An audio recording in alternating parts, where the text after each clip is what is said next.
Diverse text can be a tool for transformation.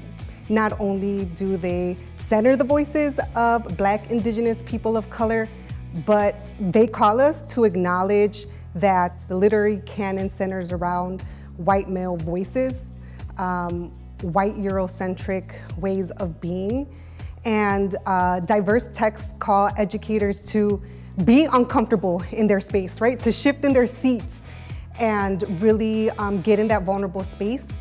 As teachers, I think it's sort of our essential mission to provide texts for our students, well, that are going to be diverse in nature, but especially are going to be relatable for our students. If the students can't see themselves in the text, then it loses its meaning.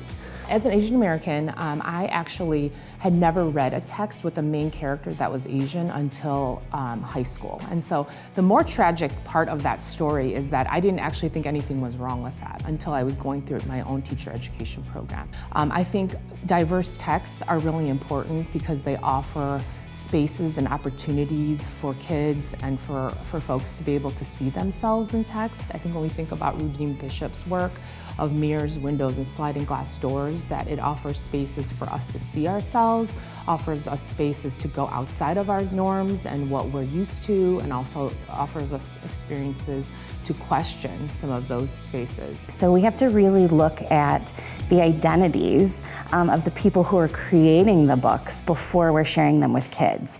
So as teachers, it's really important for us to do that work at the start, but then we also have to teach kids how to do that so that they can read critically and engage critically as well, and not just take everything at face value, right? Because just because a book has a queer character doesn't mean it's a high quality text, doesn't mean it's authored in that way, and the same goes for any other, kind of traditionally marginalized identity groups.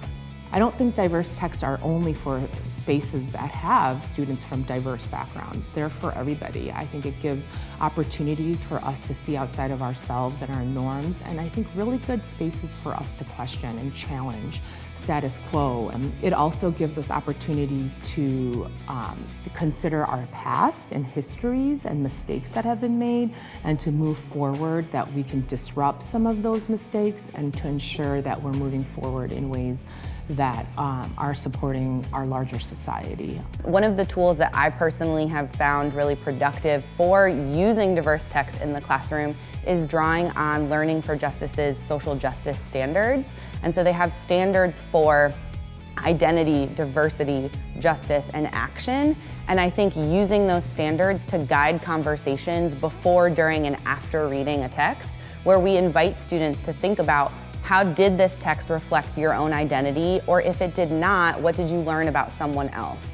How does this text reflect the diversity of our world? What diverse perspectives does it offer? How did it change the way you think about the world or the way you want to engage with the world? I think having those conversations and using text in that way is vitally important, because having access to them is certainly an important starting place, but we have to be able to do something meaningful with those texts in order for them to really linger and have an impact on all students. These children, these individuals, these students, and I include adult learners as well, when we engage with these texts, there's a transformation that occurs.